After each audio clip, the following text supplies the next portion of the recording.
that's the theme from Sears Radio Theater, which will be brought to you Monday through Friday on this station. Today you'll hear a story of the Golden West with Lorne Greene as your host. Tomorrow you can laugh with Andy Griffith as your host for things that are funny. Wednesday, Vincent Price will bring you a generous helping of mystery, suspense, and detective stories. Thursday, Cicely Tyson will enthrall you with tales of love and hate, dramas involving human emotions. And Friday, Richard Widmark will host tales of adventure in outer space, under the sea, anywhere there is adventure. The Sears Radio Theater will begin after this message from your local station. This is Lorne Greene. The wagon train is moving west across barren, windswept plains. Far ahead, several days' travel at the least, the foothills of a distant mountain range swim in heat waves. One of the wagons, pulled by a seedy team of horses, is driven by a slender, shifty-eyed man. Beside him sits his wife, the clear memory of beauty in her lined face. Get up.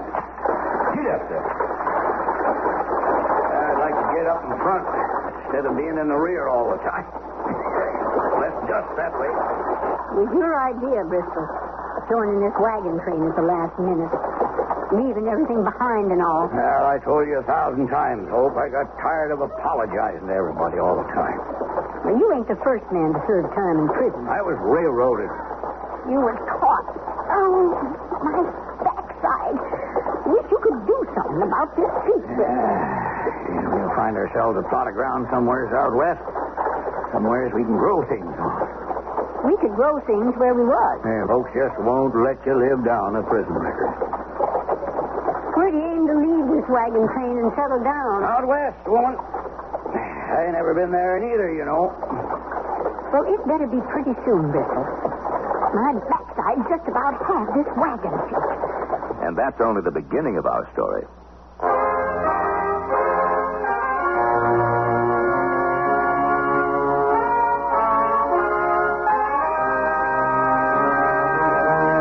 Sears Radio Theater, a new adventure in radio listening. Brought to you 5 nights a week by Sears Roebuck and Company. Sears, where America shops. Your host, Lorne Greene. I'll bring you stories of the Old West and the New. Andy Griffith with a look at the funny side of life. Vincent Price with tales of mystery and suspense. Cicely Tyson with stories about love, hate, and related things. Richard Widmark. I'll bring you stories of pure adventure. 5 nights of exceptional entertainment every week. Brought to you in Elliott Lewis' production of the Sears Radio Theater.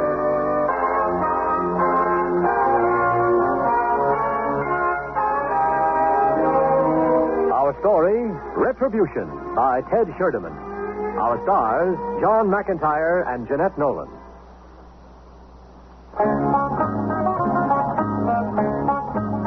Bristol and Hope Gaston left the wagon train in Idaho to take hold of 160 acres of land they'd never seen. Land on which they planned to start a new life. With high hopes, they set out from the county seat at Hadleyville to see their spread. And they saw it. They were the owners of a dry, sparse piece of land with a few mountainous hills. It was worse than anything they could have imagined. I can see now why the government gives it away. Nothing for nothing. I could just cry. Yeah. Be the first moisture this land has ever felt. Get up. What are we going to do, Bristol? Only thing we can. Wait for the next wagon train to come through and look for something else. Wait. But we starved to death. Got exactly $21 left and what we got on our backs. That's all we got, huh? That and my bracelet with the gold coin dangling from it. What are you stopping for, Bristol? Them hills or mountains. They give me an idea. Let me see that bracelet and gold coin, Hope. Here. Why? It'd work, especially after we dug into one of them a little ways. What are you talking about, Bristol? Hope, we're going to dig ourselves a mine. What? We'll sell shares in it and have all the money we want. Sell shares? What are you talking about? I'll buy you a bracelet that'll knock 'em dead. Get up, horses. Get up. Oh, you turned around. Hang on, Hope, old girl. Pick out one of them hills. What for? For our mine. That's what for. Bristol, are you all right in the head? Never been better. We're going to dig into that hill there. And I'm going to cut up the bracelet and the gold coin on it. Stuff the pieces into my shotgun and salt the mine. With my bracelet? A nugget, woman. I don't get your drift, Bristol. Well, you will, Hope. You will.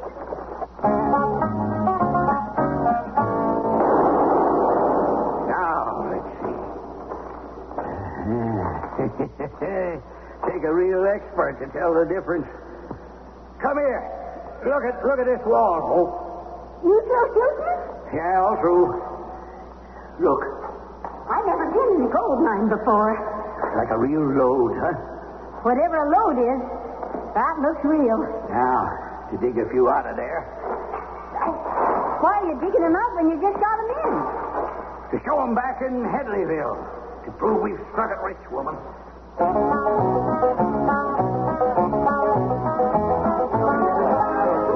Now, these nuggets come from a mine. Whose mine? My own. Dug 'em out myself. Hey, real nuggets, these. Yeah, don't come no realer. You ought to see the streak of gold we found. Oh? Who found it? Me and Hope. That's my wife. Where'd you find it? About 12, 15 miles from here. We got the land from the government. It's choice, I tell you. Got some hills on it, and something told me to dig into one of them. Mighty glad I did. Hey, Bert, look at what he's got here. Huh? They're real good. Hold 'em. Bite 'em. They're real, all right. I guess my wife and I must have dug for a week into that hill. Is she here? Oh, sure she is. Not spending money. That's a woman for you. How much you figure is there? Well, I can calculate about $1 million, but that's just the first thing you found. Well, you think there's more? Well, gotta be. Hey, man, Lade, come here, listen to this. I figure that hill's loaded with the yellow stuff. All it takes is some miners and the proper machinery to get the gold out. Sure beats God busting for a living. Beats anything for a living. Hey, they sure are pretty nuts. Me and my wife, though, we ain't aiming to get rich off of that gold mine. She's just as religious as me, and she thinks we ought to share the wealth with our neighbors. How do you plan to do that? Well, we don't know yet, but we'll think of something. You open for ideas? Wide open, mister. You need machinery, money for meeting payrolls for miners. Yeah, you sure do. Maybe you can sell stock in your mine. What's that? Sell stock in it? Sure. I'd buy some. I'll buy some, too. You can count me in. And keep the major share for yourself. Well, now, I'll have to think about that. Thanks, Mr. Burns. Carrie Burns. Oh, my name's Bristol Gatt. Sure. Pleased to meet up with you. Thanks again. I want to talk it over with my wife first. Like I said, she's real religious, like me.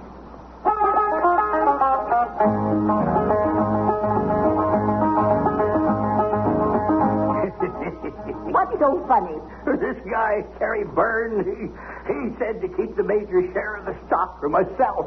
Well, if I never see that miserable land again, it'll be too soon. Well, I feel the same way, but we'll have to go out there again. We left stuff in the tent. How soon will you start selling stock? When it's printed, Hope. How much is that going to cost? Nothing. Nothing? Since when do printers work for nothing? Well, I'll give the guy a share or two of stock for the job.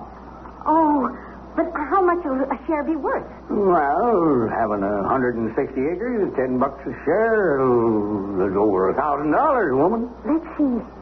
10 times 160. That's near $1,600. Say, what if they find out the mine's been salted? Now, it'll be too late for them. We'll be long gone before then, Hope. $1,600? Oh, I can't wait. There's something you got to remember. Anything, Bristol. What? You're real religious. Me? Yep, you. Me, too. So we go to church tomorrow. I don't remember ever being in church. Well, it's never too late to start. Well, what'll I do? Don't throw your arms around me in public. Is that all? Now, Let's get over to the printers. And remember, you're religious as hell, so act that way in public.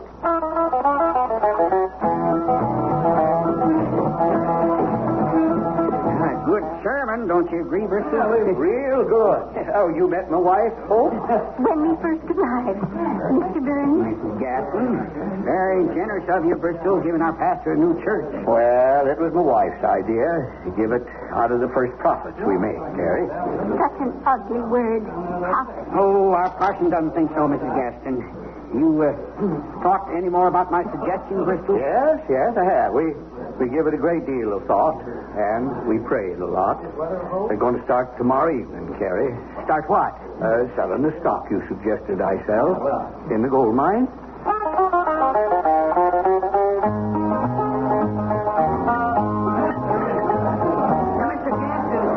When you going to start selling the stock at their gold mine? I sure am hankering to invest. Well, that's fine, Mr. Menon. Tonight we start the sale about 7:30. Well, how many of them there shares can I buy? Well, as many as you want. Oh, well, then I better get to the bank. I want to have the cash already. I'll take half of them shares, mister. Hey, go on sale tonight. For free. What? You heard me? For free. Didn't think I'd let such opportunity get by me, did you? What makes you think I'd cut you in for free? Well, it's simple, Gaston. Either you do or, I go to the sheriff and I tell him about the time you served in prison. I don't know you. Just got into town a couple of days ago. Never expected to find a soft touch so quick. Well, you better look someplace else, mister. That mean you ain't cut me in? That's what it means.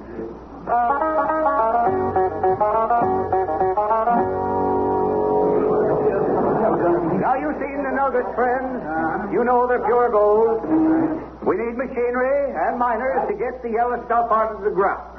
Now, that's all we need. But I ain't got the money, so I'm selling stock in this here mine. Now, Mr. Carey Burns suggested it. Me and my wife thought about it a lot. But she's a religious woman, as I am a religious man. And we decided to let our neighbors share in the wealth, too. Praise the Lord. So if you want to buy some shares, just step up here, give your name to my pretty wife, Hope, pay your money, and own a part of Hope's mine. And I hope you'll forgive me for naming it after my wife. Sheriff, can I talk to you? Who are you? My name's Leila Neekin. Stranger around here? I got in a couple of days ago, Sheriff. You ain't in line to buy some of that stock, are you? Is that what you wanted to talk about, Mr. Egan? But not exactly. See, I know that fella, Bristol Gaston. He served time for larceny in Joliet Prison. That's back in Illinois. I know where it is. How come you know him?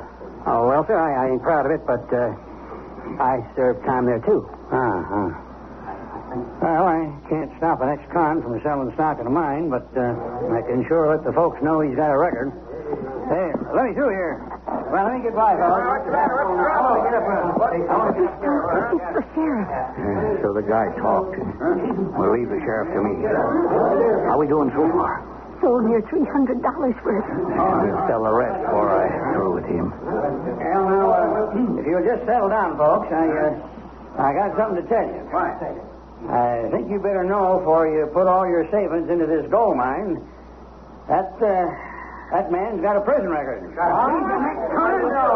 sir. Gaston served time in Joliet Prison for larceny. Now, wait a minute. Please simmer down. Are you through, Sheriff? I can't stop you unless you break the law, Gaston. But I thought these folks ought to know who they're dealing with. I want the money back. Well, sure thing, brother. Hope, give him his money back. Now, I admit it. Friends, I served time, and I found the Lord while doing it. Married a Christian woman who made it more fervent and lasting than ever before. And that's why, and it's the only reason why we're selling these shares. Amen. Serving time only paid parts of my debt to society. I'll never be able to pay it all. But selling shares in the mine we found is a start.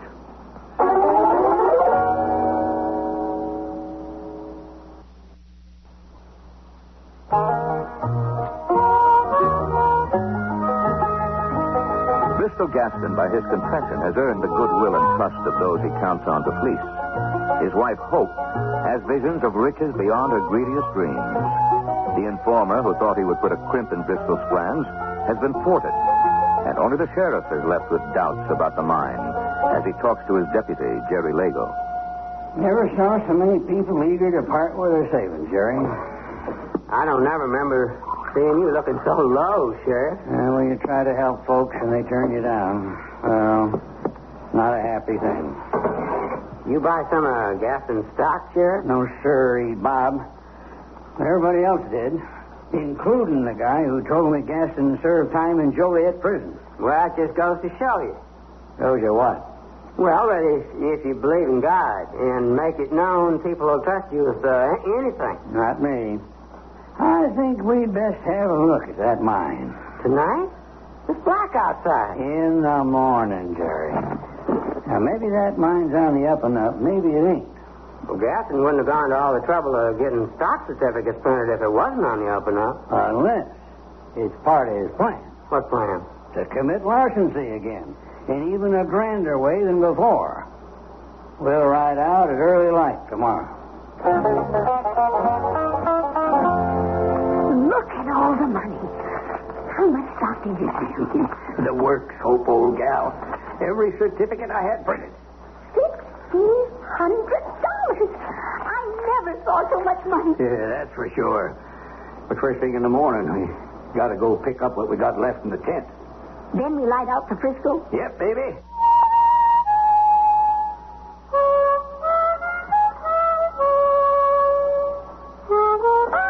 Frisco! Here I come! Oh, Oh, you just ain't one to be put off, are you? there. I just remembered something. Nobody's been in our mine or even knows where it is, except us. What are you getting at?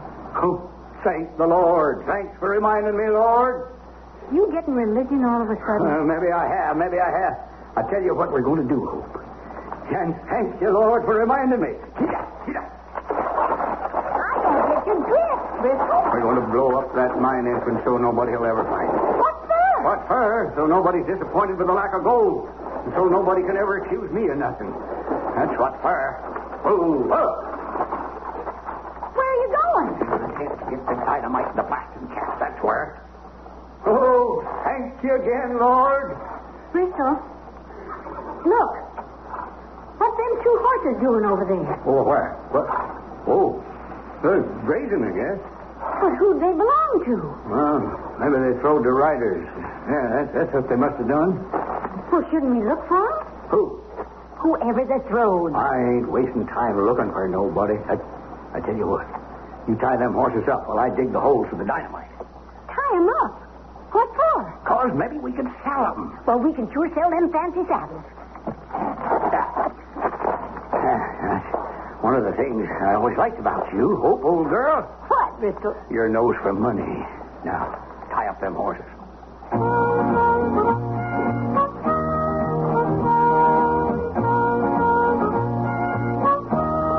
Digging seems to stop right here, Jerry.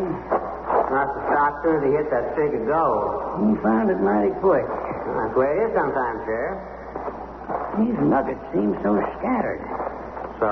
Well, gold comes two ways, Jerry. Reef gold, where it's embedded in something, and then there's what they call alluvial gold. That's formed by the weathering of rocks. Yeah, I didn't know I was in the presence of an expert on gold. Well, I ain't. That's just something I picked up during my prospecting days. I didn't know you was ever a prospector. A long time ago. So, what kind is this? To begin with, it looks like it's already been smelted. What's that mean? It's too yellow to be natural. Too yellow. I thought that was what gold was supposed to be. What are you doing, Sheriff? I'm going to use my knife to dig out a piece of it. Oop, oh. I dropped it. Oh, there it is. Right. Here you go, Sheriff. Oh, well, thanks, Jerry. Feels like gold. Bites like gold. Why not? It is gold. Sure is. But how'd it get here? How'd gold get any place? Well, there's no mining in this area. Not none. Now, don't it strike you kind of funny that an ex-con from Illinois comes out and finds gold right away? Well, that he should give most of it away to a bunch of strangers strikes me as being funnier. Except, well, religion is a powerful thing. Can be, Jerry, can be. What are you thinking, Sheriff? That we should dig out some more of these here nuggets, Jerry. I got a strong hunch this mine was salted with that shotgun we saw in Gaston's tent.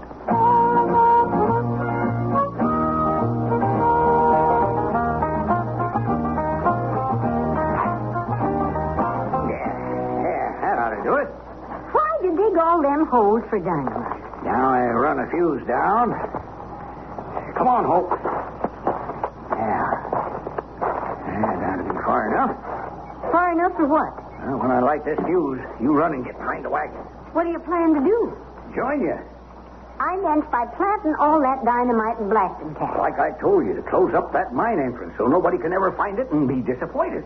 You used more than you did to make it. Well, because I don't want to have to carry blasting stuff in the wagon, love. Too dangerous. You ready? Yep. Now, light this fuse. Praise the Lord. Now run, get behind the wagon.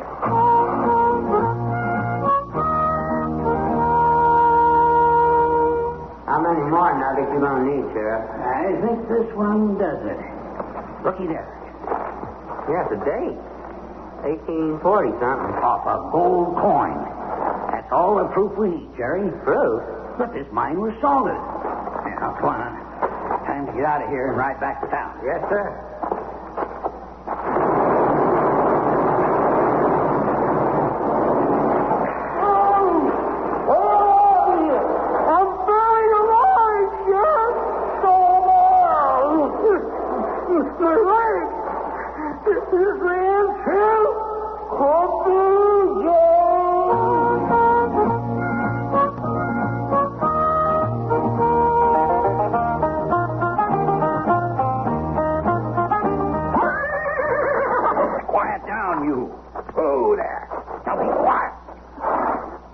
Quite a job, huh?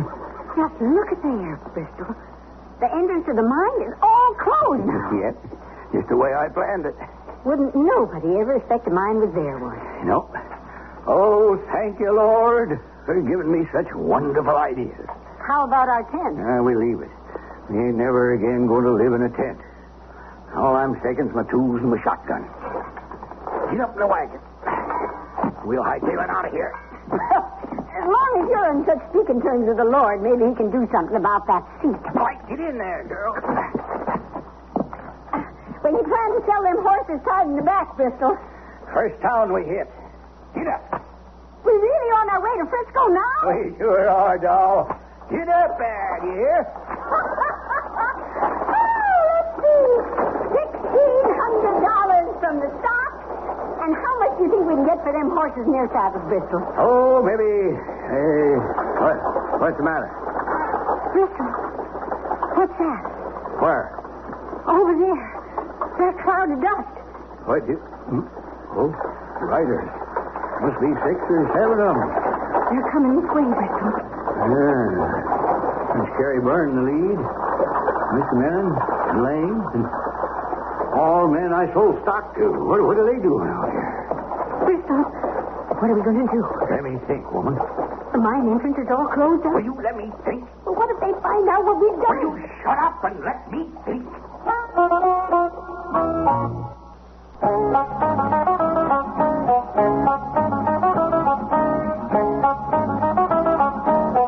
Lorne Green again. And here's the concluding act of Retribution. Mr. Menon, it's Lane, gentlemen. Howdy, man. Warren. We heard an explosion as we was riding out to have a look at the mine. You heard that. Well, I tell you what that was, Carrie. Gents, I was trying to enlarge the mine. And, well, damnation, but the entrance tunnel collapsed. What? Shut her up tight. You mean it caved in? They sure did. And we was just now on our way back to town to get some help to dig another one. Wasn't we, Hope? Oh, yes. Well, we was. Well, how come you got 2 saddled horses tied to the back of your wagon? To the why? Oh, you mean them two? That there Palomino nag belongs to the sheriff. Yeah, and the paint belongs to his deputy. What are you doing with them, Mr. Gaston? Well, we found them, Mr. Byrne. That was just, they was grazing around. We decided to take them back to town with us. That's the way it was, Mr. Burns. Yeah. As long as we rode this far, me and the boys would like to look around at the mine we bought into. Wouldn't we, boys? You betcha. Yep. Well, it's back that a ways. It's closed up, though, you know, but... lead the way, Mr. Gaston. I sure think. Well, good fortune still smiling. As long as you're here, we don't need to drive to town to tell you. Tell us what? Well, you know about me trying to enlarge the mine, blowing in the tunnel. Yes. Get up. Get up, horse.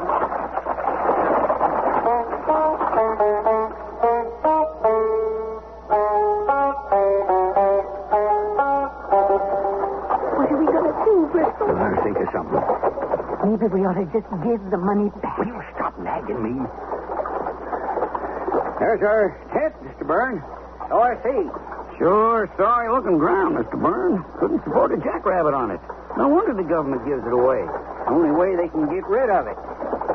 That's the mine over there, Mr. Gaston? Yes, sir, Mr. Byrne.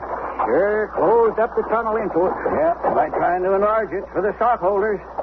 Now, just where'd you find them saddle horses, Gaston? I found them right back before you and the others rode up, Mr. Manning. They was just grazing, you know. Ain't that so, Hope? Sure is. Gary, the sheriff generally leaves word at the jail if he and his deputy are after an outlaw. Ain't been many outlaws since we made him sheriff. Whoa. Help you down from the wagon, Mrs. Gaston? How come you look so nervous, ma'am? Well, way past her time for prayer, Mr. Byrne. Ain't it, Hope? Yes. Indeed it is. You go right in our tent, dear, and get to praying. I sure will. Excuse me, Mr. Burns. And all. Yes, ma'am. She takes her praying real serious, Mr. Sure Byrne. does, Mr. Byrne. And you don't, huh? Why, are you so sure I do? Maybe you better join her then. Well, it's my custom to leave her pray privately. Not much to see of the mine with that tunnel all blocked up. No, Mr. Byrne, but the gold's still in there. Maybe you should come back when I get her opened up again. You got some shovels? Oh, sure. Well, maybe we can start helping dig a new tunnel. Oh, that won't be necessary, Mr. Byrne. Thought you said you was on your way back to town to get some help to dig another one. Oh, when I dig, I was. But to have stockholders doing that kind of work, well, it ain't fitting. If it'll make you feel any better, I'll put it to the boys. Hey, fellas? Yep. Shall we give Mr. Gaston a hand at digging a new tunnel? Okay with me. There's your answer. Now, where are them shovels? Well, I got three's all. Well, three's enough. And the pickaxe. Are they in the tent? Well, no, they're in the wagon. I was taking them to town to show what the diggers needed to bring with them. Well, let's get them. Here you are, boys. I'll take the pickaxe. Right. Okay, men. Shovel for Lane. You. One for me. That leaves none for me to help you with, Carrie. Yeah. You can watch, Mr. Gaston. Or wait in the tent where you can do some praying with your wife. Come on, boys. Yeah, okay.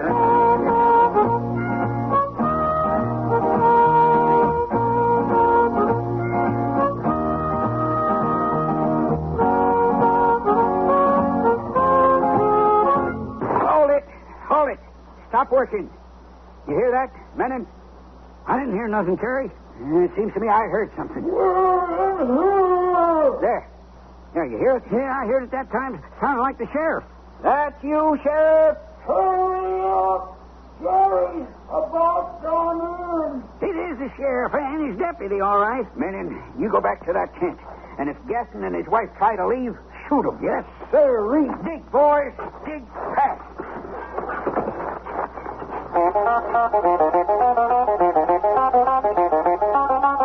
Now, my orders are to shoot you both if you do more than blink. Oh, Bristol. What's the meaning of this, Mr. Menon? Put up that gun you're holding on us. You didn't tell us the sheriff and his deputy was in that mine. What? When you blowed it up. Which is the sheriff and the inside. I didn't know they was inside on us. I thought there was something fishy about you just finding their horses out in the prairie. Well, I told you the truth about that. Them horses was grazing. Yeah, uh-huh. You two want to sit down, or you want to go to your maker right now? You're talking to the president of the Hope Mine, Mr. Manning. Then you just sit down, Mr. President. And you too, ma'am.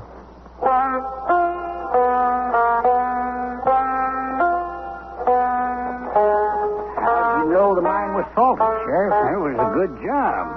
Except for this here nugget. What's wrong with it? What? Is that a date I see? Sure is. 1840-something. The smelting took out the last number. I'll be done. Oh, is Jerry all right? Still unconscious, Sheriff, but you'll survive. They're here in the tent. Good job, Mr. Manning. Well, thanks, Sheriff.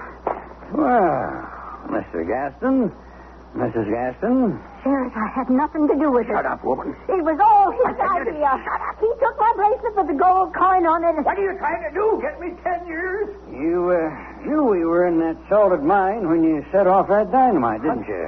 I knew nothing of the kind. Honest, I didn't. Oh, how come our horses ended up tied behind your wagon? Well, we found them. Rounded them up. We didn't know they was yours, honest. What about the money you took from these men who thought you were on a level? I told him to give it back, Oh, Sheriff. will you please shut up? They'll get it back, ma'am. Don't you worry. How long will they get, Sheriff? Well, Mr. Byrne, it depends on how the judge looks at it.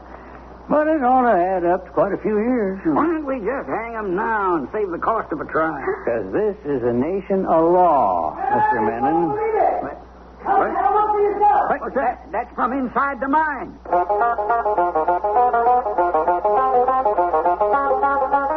Holy smoke. Look at them streaks of yellow. He couldn't salt all that.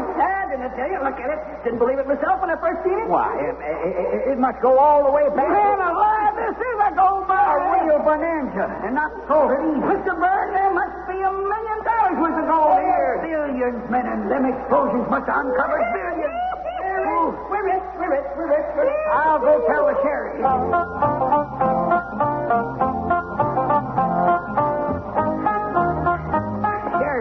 Sheriff, what do you hear? Just heard something interesting from the Gaston here, Mr. Byrne. No, nothing as interesting as what I'm here to tell you. Them explosions. What about them? They uncovered and exposed a load of gold that's unbelievable. What's that? What? Yes, Mr. Gaston, a real bonanza. Not a salted mine like yours, but a real one that'll produce $1 billion worth of gold. $1 billion worth Of gold? When is a find like this and something to laugh at? Well, it's real retribution, Mr. Gaston. What's that mean? Deserved punishment for an evil done. I started to say, Mr. Byrne, that I heard something interesting from these people here. Like what? These two, they own nothing to this mine. They don't?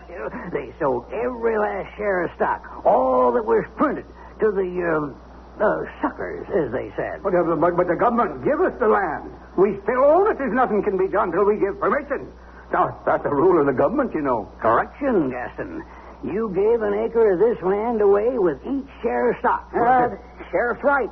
We investors own the land and the mine. I told you to keep the major share of the stock for yourself. He said billions of dollars, Bristol. I heard him, Hope. There's got to be a way we can get some piece of it. Maybe there is, Gaston, if the sheriff don't mind. But it's a small piece, very small. I don't care how small it is, Mr. Byrne. What do you mean, Byrne?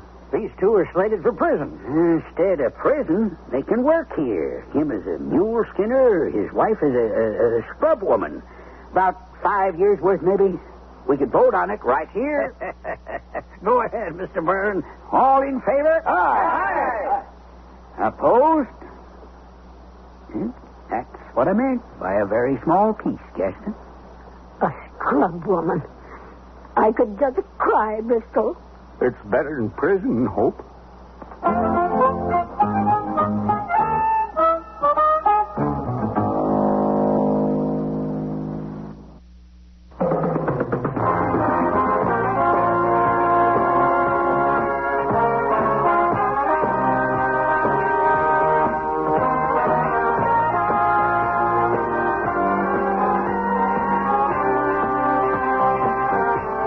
listening to Sears Radio Theater, brought to you 5 nights a week by Sears Roebuck and Company. Sears, where America shops. Retribution was written by Ted Sherdeman, produced and directed by Fletcher Marshall. Your host was Lorne Green. Our stars were John McIntyre and Jeanette Nolan. Also heard were Jack Manning, Vic Perrin, Herb Vigran, Tyler McVeigh, and Dawes Butler. The music for Sears Radio Theater was composed and conducted by Nelson Riddle. Art Gilmore speaking. The Elliott Lewis production of Sears Radio Theater is a presentation of CBI. American dollar continues to move lower following a chaotic Monday on the foreign exchanges. This is Doug Poling reporting on the CBS Radio Network. Oil jitters are blamed for today's 10-point decline in the stock market and the activity on the money markets. In Washington, there was talk of some drastic measures unless Iranian oil resumes its flow to this country soon. The dollar opened lower Monday in Tokyo and is opened lower in Tuesday morning's trading, down more than 2 yen. In London Monday, the price of gold soared. Larry Miller has a report. Gold's steady rise in value these past few weeks was apparently just a warm-up for today, because the price of an ounce soared in London to the lofty heights of $246.50. That's about a $15 hike in value over Friday's close. Bullion dealers attribute the increase to speculation that Saudi Arabia is to slow oil production and to the worsening situation in Iran. And Robert Guy, a director of Rothschilds in London, believes the price of gold will continue to gain. I went on record in New York last week at a forum run by the American Metal Market, and my prediction at that time with gold at 230 was that we should see new highs in gold this year, and I foresaw a range of 262 to 90. I see no reason to change my view on the market. Gold hit its previous record high last November, but fell back after President Carter announced plans to support the dollar on the foreign exchanges. Larry Miller for CBS News, London. More news in a moment. Big news from Amana. Now you can get a rebate check for $50 direct from Amana when you buy the fabulous Amana Touchmatic 2 radar range microwave oven. The Touchmatic 2 is so incredibly automatic, it cooks by time, cooks to temperature, even holds a temperature to tenderize economy cuts of meat. Amana is also offering a $40 rebate on the companion Amana Touchmatic radar range model RR9T. Rebate offer expires February 28, 1979 at participating Amana retailers.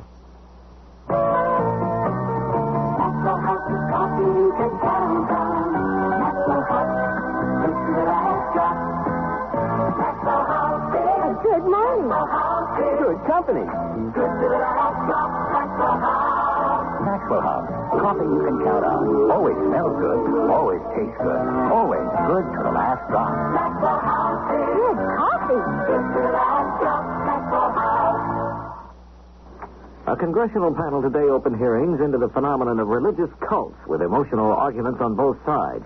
Rabbi Maurice Davis of White Plains, New York, who claims to have separated more than 100 young people from cults, said those organizations use dictatorial leaders to instill fear and hatred into their members.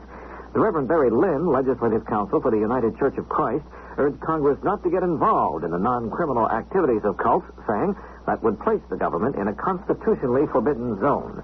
Washington police report 20 arrests, including a few for assaults on police officers, in today's protest by farmers.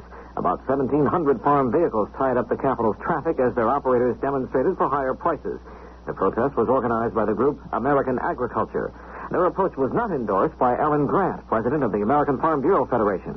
The way to get better prices is through building markets, an orderly way of increasing the market opportunity, increasing sales of commodities both in the United States and particularly worldwide.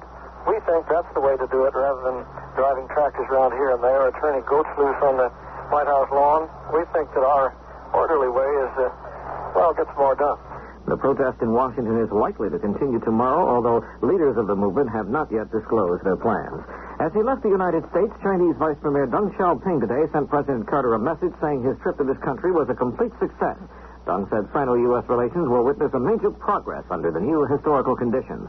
Deng's plane left Seattle and, following a refueling stop in Anchorage, is now en route to Tokyo. Deng plans 3 days of meetings with Japanese leaders before returning to Peking. Now this. Fred, it's after midnight. Oh, Oh, look what you've done. Will you stop eating and go to bed? You'll never get up in the morning for work. I can't get to sleep. I took an aspirin, but I'm still wide awake. Well, what did you expect? Aspirin's for headaches. You need a sleeping aid to help you fall asleep. I'll get you some Compose when I go shopping. Some what? Compose. Go to bed, will you, while I clean up this mess? Headache? Take aspirin. Sleepless night? Take Compose. Compoz. Taken as directed before you go to bed. Compose actually helps you fall asleep when you want to fall asleep. At bedtime. So what else happened at the office today, Fred? Did you get the order for that new job?